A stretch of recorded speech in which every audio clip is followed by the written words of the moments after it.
Welcome back to Chronicle. I'm Donna Pittman. The U.S. involvement in the Vietnam War lasted nearly 20 years. More than 3 million people were killed, including more than 58,000 Americans. But that number would have been much higher if not for the women who served. I enlisted in the Army the 1st of February 1967. I had spent the previous semester at Arkansas Tech University in Russellville. I did extremely well in ROTC and the Sport Parachute Club. Everything else was an abject failure. So it occurred to me that perhaps that was the good Lord's way of telling me that perhaps I had other directions to go. And so I went down and enlisted in the Army as a paratrooper. The baby boy who grew up in Hot Springs, Arkansas, turned young man would head a world away January 1st, 1969. And I arrive in Vietnam and am assigned to the 1st Infantry Division, the Big Red One. I was assigned as a Huey pilot initially. Hugh Mills was 20 years old when he arrived in Vietnam, just 14 days after being promoted to first lieutenant. I don't think I knew enough to be afraid. Had never been shot at, had never seen an enemy soldier, had never seen an injured or deceased American. So I didn't have a frame of reference for fear.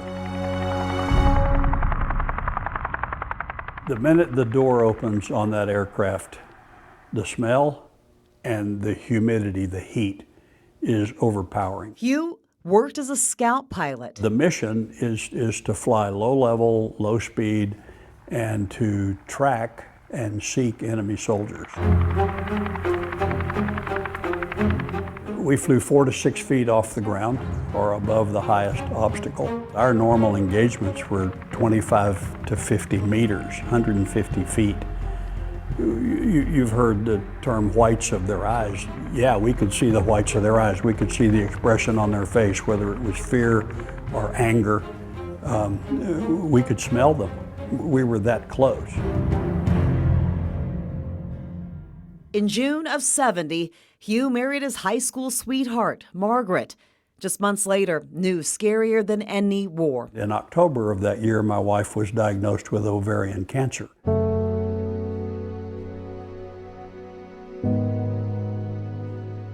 They moved to Fort Sam Houston for her care. It was rough.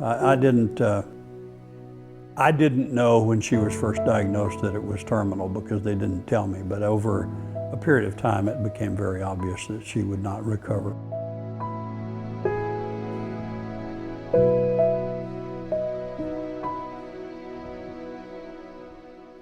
Margaret died February 1st, 1971. Hugh felt left with nothing, certainly nothing left to lose. And so I got a hold of the Army and said, hey, I don't really want to stay at Fort Sam Houston.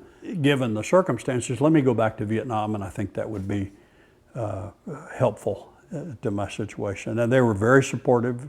Not a lot of guys volunteered to go back. Hugh went back to Vietnam as a Cobra pilot with the 101st Airborne Division. My intent was to give me something else to worry about. All said, Hugh would complete 3 tours in Nam and be shot down 16 times. 15 times in an OH-6 and once in a Cobra. Now living in Kansas City, Missouri, Hugh knows the work of Army nurses too well. I was on a scout mission and was taken under fire by an enemy with an AK-47, and the round came into the cockpit and hit my armor plate on the inside rather than the outside.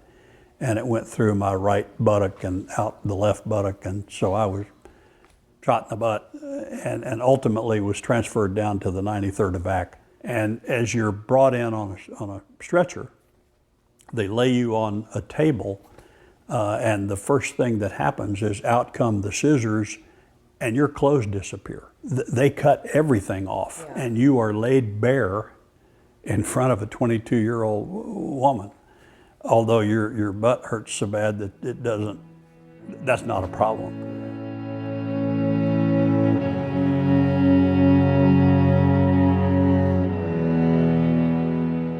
He wasn't always the patient.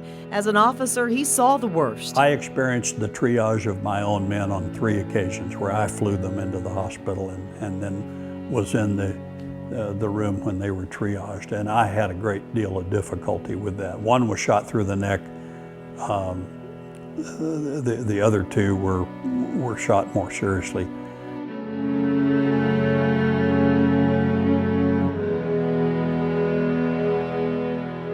The nurses, the things they saw on a daily basis far exceeded, in my opinion, what I had to deal with. And the long-term effect on their psyche had to be significant.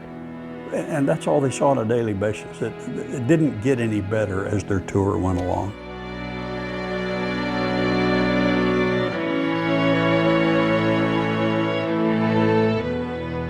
Bill Jones, rest his soul.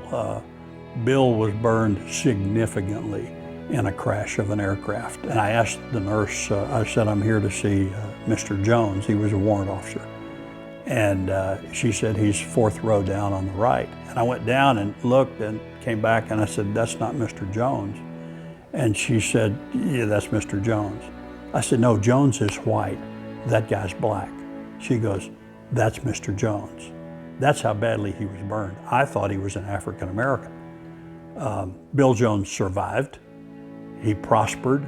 Because, Hugh says, of the women who served. To survive that kind of a wound, probably 40–50% of his body by burning jet fuel, was amazing.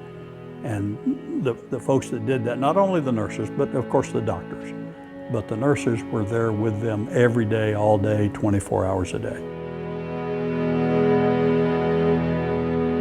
These were all young women, brand new nurses. These were not combat hardened veteran nurses in most cases. By and large, they were young women, 21, 22 years old, right out of nursing school. You know, you go from Peoria, Illinois, and 3 days later you're in a combat zone treating wounded soldiers. So yeah, they deserve every bit of the respect and recognition that's available for them.